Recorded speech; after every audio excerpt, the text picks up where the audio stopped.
अस्सलाम वालेकुम। उम्मीद है आप खैरियत से होंगे। आपके फीडबैक का बहुत बहुत शुक्रिया। एक बड़ी ही ज़बरदस्त न्यूज़ उन लोगों के लिए जो कि यूरोप जाके पढ़ना चाहते थे, लेकिन चूंकि यूरोप के बहुत सारे कंट्रीज़ की जो एम्बेसीज हैं या वीएफएस ग्लोबल सेंटर्स हैं वो दुबई के अंदर मौजूद थे।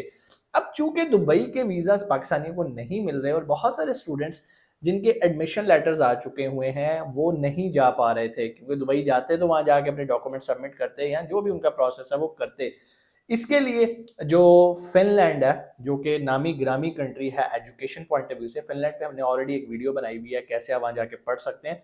आप चैनल पे जाके वो वीडियो भी देख सकते हैं। लेकिन आज मैं आपको ये नहीं बता रहा कि फिनलैंड में क्या अपॉर्चुनिटी, आप किधर जा रहे हो। मैं आपको सोल्यूशन बता रहा हूँ। वो लोग जिन्होंने वो वीडियो देख के अप्लाई किया था और उनका एडमिशन भी हो गया था यूनिवर्सिटीज़ के अंदर, कॉलेजेस के अंदर, लेकिन वो जा नहीं पा रहे थे क्योंकि उन्हें दुबई का वीज़ा नहीं मिल रहा था और वहाँ पे जाके उनका सारा वीज़ा प्रोसेस होना था। अब उसकी जो गुड न्यूज़ आई है कि भाईजान दुबई में, बेसिकली दुबई नहीं था, ये अबू धाबी था। अबू धाबी में इनका जो वीएफएस सेंटर था वो इन्होंने अब शिफ्ट कर दिया पाकिस्तानी स्टूडेंट्स के लिए दोहा के अंदर, यानी कि कतर के अंदर। और कतर जाना पाकिस्तानियों के लिए बहुत ईजी है। ये बिल्कुल वैसे ही आप लाहौर से कराची जा रहे हो।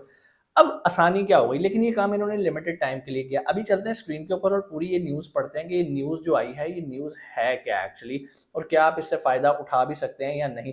लेकिन स्क्रीन पे जाने से पहले मैं आप लोगों से एक रिक्वेस्ट करूंगा कि अगर अभी तक आपने चैनल को सब्सक्राइब नहीं किया तो भाई कर दो, फ्री ऑफ कॉस्ट है, आपका कुछ नहीं जाने वाला। ना हम कोई कंसल्टेंसी प्रोवाइड करते हैं जिसके आपसे पैसे चार्ज करते हैं, भाई सिर्फ नॉलेज आप लोगों के लिए लेकर आते हैं, इन्फॉर्मेशन लेके आते हैं, अपडेट्स लेके आते हैं। अगर ये आप चाहते हो कि हम मोटिवेटेड रहें और आप लोगों के लिए ये काम करते रहें तो भाई सिर्फ सब्सक्राइब करना है, इसके अलावा और कोई पैसे नहीं है। वक्त ज़ाया नहीं करते, चलते हैं जरा स्क्रीन की तरफ। जी, तो स्क्रीन पे आपको ये इमेज नजर आ रहा होगा। The Finnish authorities have announced a temporary facility for Pakistani students seeking residence permits allowing them to complete the identification process in Doha Qatar instead of Abu Dhabi. जैसा मैंने आपको अभी बताया, बहुत सारे लोगों के चूंकि वीजा ही नहीं लग रहे थे, बेचारे एडमिशन लेके बैठे हुए हैं, लेकिन आगे वो प्रोसेस नहीं कर पा रहे। उनका फ्यूचर, उनका मुस्तकबिल उनको बुला रहा है कि भाई आ जाओ, लेकिन वो बेचारे फंसे हुए हैं क्योंकि पाकिस्तानियों के वीज़ा नहीं लगते दुबई के। तो जब फिनिश गवर्नमेंट के पास ये इन्फॉर्मेशन पहुंची कि यार पाकिस्तानी स्टूडेंट्स को तो स्ट्रगल करना पड़ा, क्योंकि बहुत सारे स्टूडेंट्स ने जाके ईमेल किया कि भाई आपने एडमिशन भेजा हुआ है, वो कह रहे हैं भाई फीस सबमिट करो, वो कह रहे हैं भाई हम कैसे करें, हम तो जा ही नहीं पा रहे।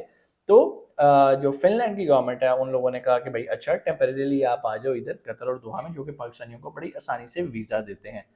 अगला आप यहाँ पर ये इमेज देख रहे हैं, इसमें लिखा है जी Pakistani students who have confirmed appointments in Abu Dhabi, मतलब जिन्हें अबू धाबी की अपॉइंटमेंट मिली हुई है but wish to switch to Doha क्योंकि उन्हें वीजा नहीं लग रहा, must contact the embassy of Finland in Abu Dhabi by July 11। मतलब 11 जुलाई तक आप एम्बेसी में रब्ता करें, उन्हें बताएं जी मैं इसको स्विच करना चाह रहा हूँ, एंड दे विल डेफिनेटली आपकी नई एक अपॉइंटमेंट बन जाएगी। अच्छा, आगे पढ़ लेते हैं पूरी खबर जरा।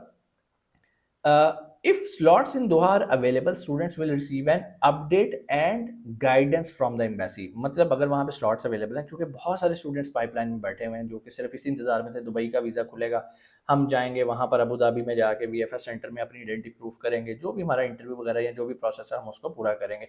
अब वो सारा काम दोहा और कतर में हो रहा है, लेकिन स्लॉट्स अवेलेबल होंगी तो ही होएगा। The embassy clarified that appointments offered for VFS Doha can not be rescheduled. हाँ, जो तो दोहा की अपॉइंटमेंट जिस बंदे को मिल गई है वो अगर चाह रहा है कि मैं इसको थोड़ा रीशेड्यूल कर लूँ, वो नहीं कर सकता क्योंकि भाई रश लगा हुआ है।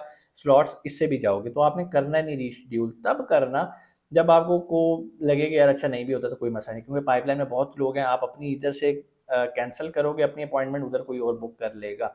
ठीक है। और ये न्यूज़ बड़ी ज़बरदस्त है, खासतौर पर वो लोग जो कि जाना चाह रहे हैं भाईजन फिनलैंड। भाईजन जो आपकी ब्रेक्स थी वो रिमूव हो गई हैं। अभी भी अगर आप बहाने बनाते हो तो वो आपका due to high demand and limited slots, again उन्होंने आगे वही बात बता दी है। Those unable to attend in Doha will need to book a new appointment at VFS Abu Dhabi. भाई जो नहीं कर पा रहे वो दोबारा फिर अबू धाबी ही जाके अपॉइंटमेंट बुक करेंगे, और चूंकि अबू धाबी के वीजे नहीं लग रहे हैं, आपका यूएई का वीजा नहीं लग रहा, तो फिर आपको प्रॉब्लम आएगी। सो बेहतर ये है कि भाईजान अपॉर्चुनिटी मिस ना करना। The residence permit card will be delivered to the Finnish embassy in Abu Dhabi. Students will be informed once the cards are ready and can then those are delivery options। मतलब जो भी आपका process है वो सारा process हो जाएगा, फिर जो आपका पीआर कार्ड है या जो भी उसका जो प्रोसेस है वो जिस भी एम्बेसी के अंदर आ रहा है, जो कि यहाँ पर उन्होंने लिखा है कि अबू धाबी के अंदर आएगा, फिनिश एम्बेसी के अंदर, तो वो through courier students will be informed once the card are ready. जब कार्ड रेडी होगा उन्हें बता दिया जाएगा and can then choose a delivery option. फिर आप डिलीवरी ऑप्शन चूज कर सकते हो कि भाईजान ये आपको कोरियर किया जाए या आप खुद कलेक्ट करोगे। ऑब्वियसली आप डिलीवर कराना पसंद करोगे क्योंकि यूएई का आपको वीज़ा नहीं लगेगा और जैसे ही वो कार्ड आएगा भाईजान आपने टिकट पकड़नी है और आपने फिनलैंड चले जाना है। उम्मीद है चीज़ें आपको समझ में आई होंगी। फिर भी अगर आपको लग रहा है कि कोई चीज़ आपका कोई ज़हन में क्वेश्चन आ रहा है तो भाई गूगल पे जाके लिख लो कि what's the new procedure for Finland study visa. वो आपको बता देंगे कि अब आप अबू धाबी की बजाय कतर और दोहा में कर सकते हैं। मज़ीद कोई भी अगर आपको इन्फॉर्मेशन चाहिए गूगल पे जाके एम्बेसीज के कॉन्टैक्ट डिटेल्स होती हैं, आप जाएँ उनसे रब्ता करें, थ्रू ईमेल कर सकते हैं, आप कॉल भी कर सकते हैं उनके वर्किंग आवर्स देख के। तो आपको वहाँ से 100% ऑथेंटिक न्यूज़ मिल जाएगी। किसी भी एजेंट के हत्थे चढ़ने की ज़रूरत नहीं है, किसी को एक्स्ट्रा पैसे देने की ज़रूरत नहीं है। भाई खुद इंडिपेंडेंट बनो क्योंकि आप इस मुल्क से बाहर जाना चाह रहे हो और बाहर अगर आप सर्वाइव करना चाहते हो तो इंडिपेंडेंट होना बहुत ज़रूरी है। उम्मीद है चीज़ें आपको समझ में आई होंगी। फिर भी कोई सवाल आप कमेंट सेक्शन में आके पूछ सकते हैं। इंशाल्लाह आपसे मुलाकात होती है एक नई वीडियो में। अपना बहुत सारा ख्याल रखिएगा और अगर आप चाहते हो कोई खास टॉपिक है जिस पे वीडियो बनाई जाए वो भी आप कमेंट्स में आके बता सकते हैं। इंशाल्लाह आपसे मुलाकात होती है अगली वीडियो में। अपना बहुत सारा ख्याल रखिएगा। पाकिस्तान जिंदाबाद।